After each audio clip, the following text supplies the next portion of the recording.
Hey everyone, my name's Andy. My channel is Finding Value. If you guys like my content, please subscribe, comment, and click the thumbs up button. Today we're going to be looking at seeing strength in charts, and I'm going to use some companies that I had recommended to purchase as case studies because they just happened.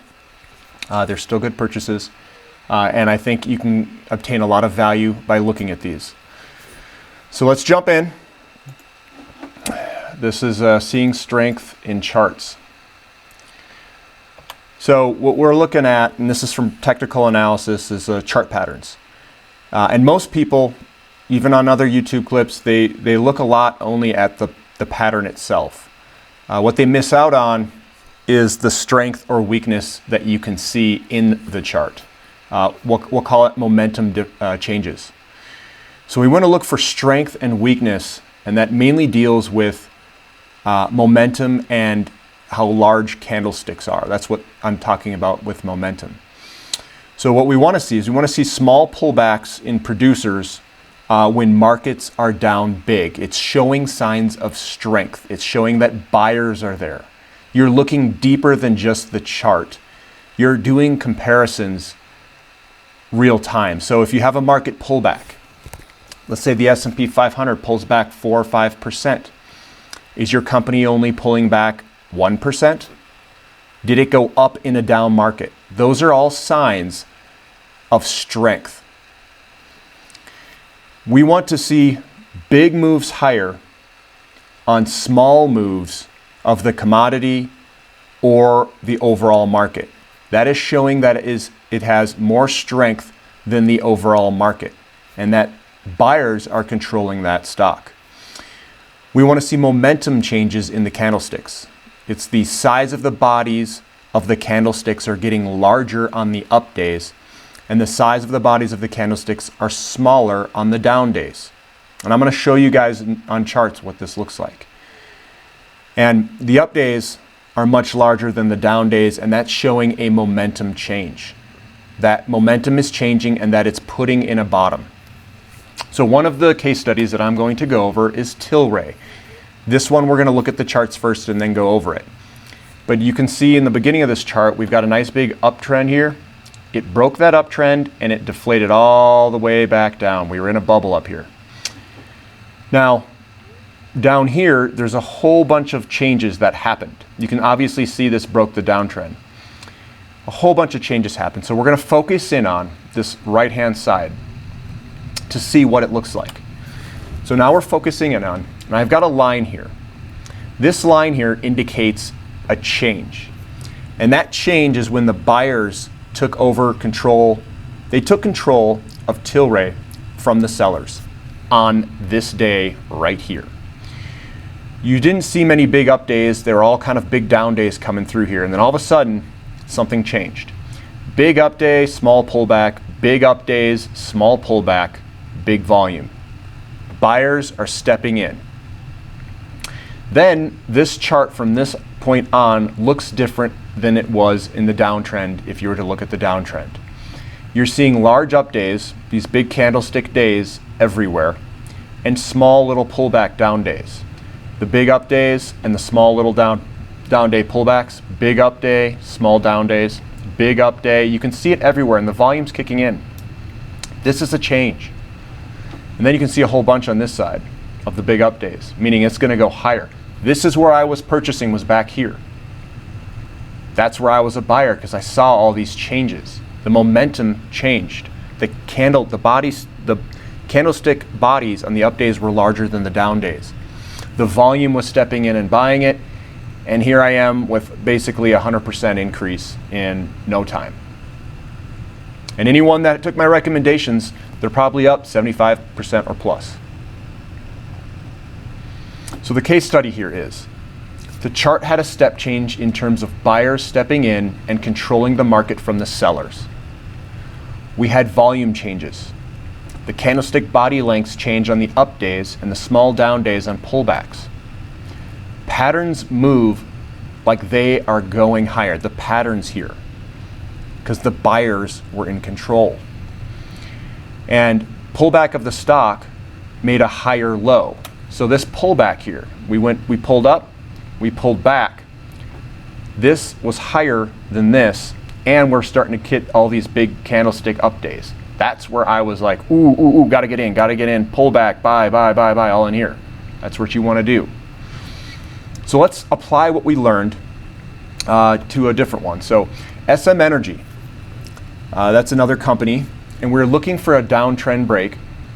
Volume changes, big candlestick up days, small down days for pullbacks. This means that the buyers are starting to control the market. Contraction in candlestick body lengths. We want to see on pullbacks that it's contracting. We want to see buyers control the stock. And in this particular setup, I think that COVID set up even a bigger opportunity for SM. And I'm going to show you that. So this is the chart looking way out. So you draw this down, and COVID pushed this thing below this chart pattern. I don't think this is a legit kind of break. And the reason I say that is, I think it was pushed down because of COVID. And I think it's going to come right back up because of the fundamentals of SM Energy. And I've seen this before, these little bottoms that break out like this. Now, if you look, this is looking in.